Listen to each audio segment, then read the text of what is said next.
my name is Eddie Tofpik. I'm Head of Technical Analysis and Senior Markets Analyst at ADM Investor Services International Limited, and here is your weekly technical analysis of LME 3-month nickel and zinc. I'll start with LME 3-month nickel. I am still pleased to see, each time I look at this daily chart, that the same basic drivers are moving the market despite the occasional hiccup. The rock of certainty has been anchored on the same few patterns. The middle time currently 1707 and the upper time currently 2565 of the big 2017-2018 shallow bullish pitchfork, plus the lower time 17095 and the middle time 19405 of the October 2020 to March 2021 bullish shift pitchfork. We also have the slowly rising long moving average currently 17260.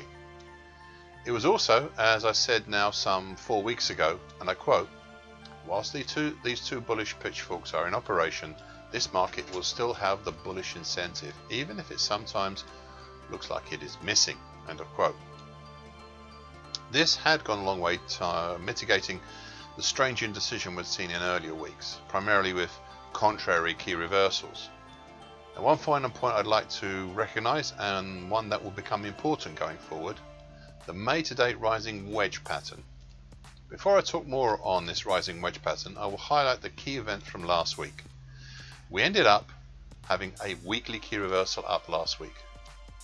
This not only overtook the congestion between 18400 and 19070, dating from August 2014, but also broke the market up and out of the rising wedge pattern last Friday.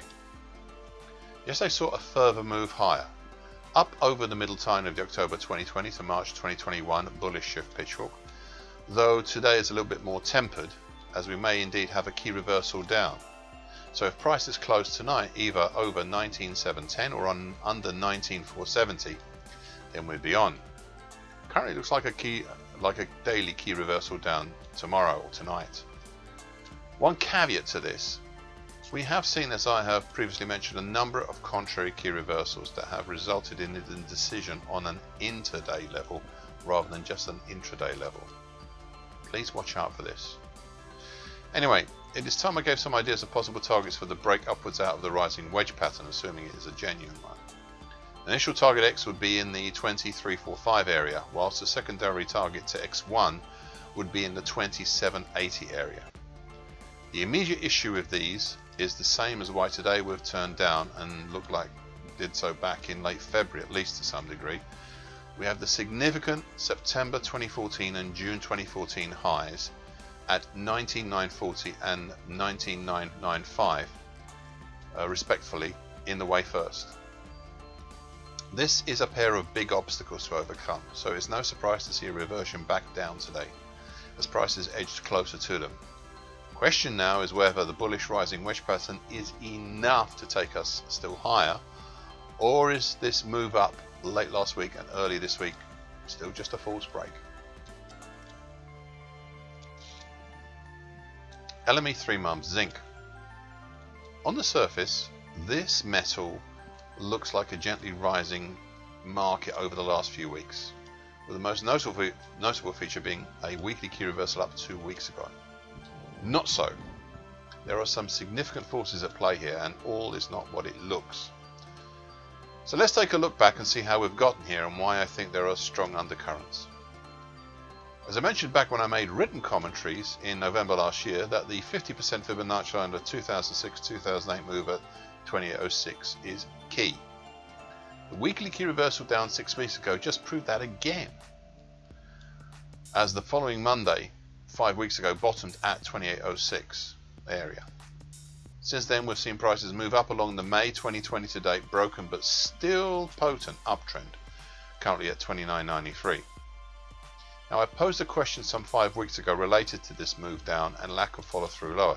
Basically, what's next? Well, the action since the big fall in March looks suspiciously like a bearish bump and run reversal top. It is not perfect, as the trend line for such a move would be down at 2779, a little below the slowly rising long moving average. However, it was not unusual for such a pattern to see some hesitation around this trend line area before seeing a strike for lower levels. The only issue is that this recovery has gone on too long.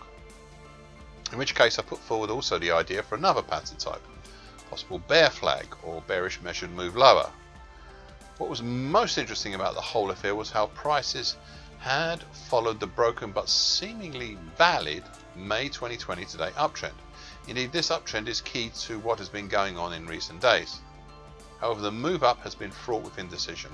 2 weeks ago we ended up with countering moves to the 6th level, incredibly indecisive. Yet still the market rose higher, sticking all the time to the rising uptrend.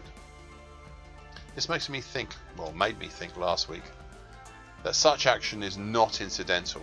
I clarified my thoughts on this last week thus, I quote, "It seems to me that the market is currently trying to navigate up this uptrend, but it has at the steering wheel somebody seemingly heavily inebriated, overcompensating on each day as prices generally move in the direction that is wanted.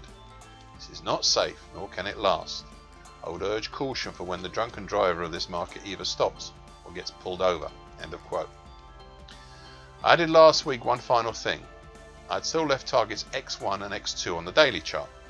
These were, and still are I suppose, the initial and full target levels for the diamond continuation pattern formed over January to March this year.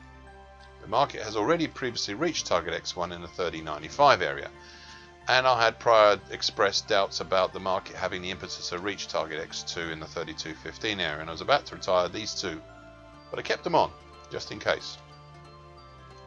Last week it was a maybe, just maybe type comment from me on this idea, but it seems to be gaining credence in my eyes that the diamond pattern from much earlier this year is indeed the driver for the recent moves higher, and perhaps all other patterns since are actually subservient to that core pattern, moving the market higher. I want to think about this a bit more, as I think it may be the reason why we haven't triggered a bearish bump and run reversal pattern or a bear flag pattern. Just be careful. I don't like drunken drivers or drunken markets either. Thank you for listening. This weekly broadcast gives essential market patterns and consequences. Please be aware of the risk disclaimer posted with this broadcast. Copyright Eddie Tofpik and ADM Investor Services International Limited. And here comes the final bit.